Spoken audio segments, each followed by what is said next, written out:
Media అసలు ప్రజా సమస్యలు మానేసింది. ఎంతమందికి ఇచ్చారనేది ఇంకా లెక్కలేదు కదా సార్. అసలు నిజంగా ఇచ్చారో లేదో తెలియదు. చెప్పేది అదే, P4 తో ఏమన్నా నెల నెల డబ్బులు ఇస్తారా ఏంది? వాళ్ళు వ్యాపారం పెట్టుకుంటే వీళ్ళు ఇస్తారంట.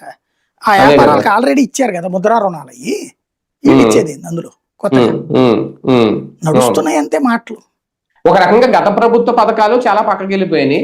ఈయన చెప్పి వీళ్ళు అధికారంలోకి వచ్చిన తర్వాత ఇస్తారని సున్నా వడ్డీ కానీ ఆడబెట్టినది కానీ ఇవి కూడా ఇప్పుడు కనిపించట్లేదు. ఒక పక్క సూపర్ 6 అమలు చేసేసామని చెప్తారు. కానీ సార్ ఇవన్నీ కేంద్రం నుంచి వచ్చే నిధులే కదా. ఇప్పుడు డ్వాక్రా సంఘాలకి ఇచ్చేవి ఒకవేళ చేస్తానంటే ఈ డబ్బులు ఏమైపోతున్నట్టు?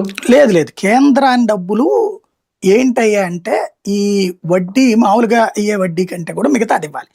ఇందులో కేంద్రం ఇచ్చేదేం కాదు. డ్వాక్రా గ్రూపులకు సంబంధించినటువంటి కొన్ని ఉన్నాయి, కొన్ని రకాలైన పథకాలు. ఇవేంటంటే బ్యాంకులు ఇస్తాయి లోన్స్, రుణం బ్యాంకులు ఇస్తాయి, వడ్డీలు కూడా బ్యాంకులే. కేంద్రం ఏదన్నా రీఎంబర్స్ చేస్తే చేయడం కానీ ఉండదు. కేంద్రం నుంచే కేంద్రం మానిటర్ చేస్తుంది ఎంతమంది డెవలప్ అవుతున్నారు ఏంటి అన్నటువంటిది. డ్వాక్రా గ్రూపులకు వేరే వేరే పథకాలు ఉన్నాయి, ఏది డ్వాక్రా బజార్లు అట్లాంటి, అవి కేంద్రం చేస్తుంది. వీళ్ళది వచ్చేటప్పుడు బ్యాంకు లోన్ ఇస్తుంది.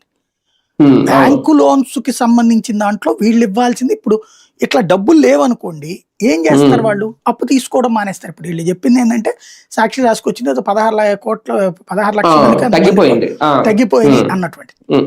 అది ఏంటి అంటే చేతిలో డబ్బులు ఉంటున్నప్పుడు, నేనే ఉన్నాను,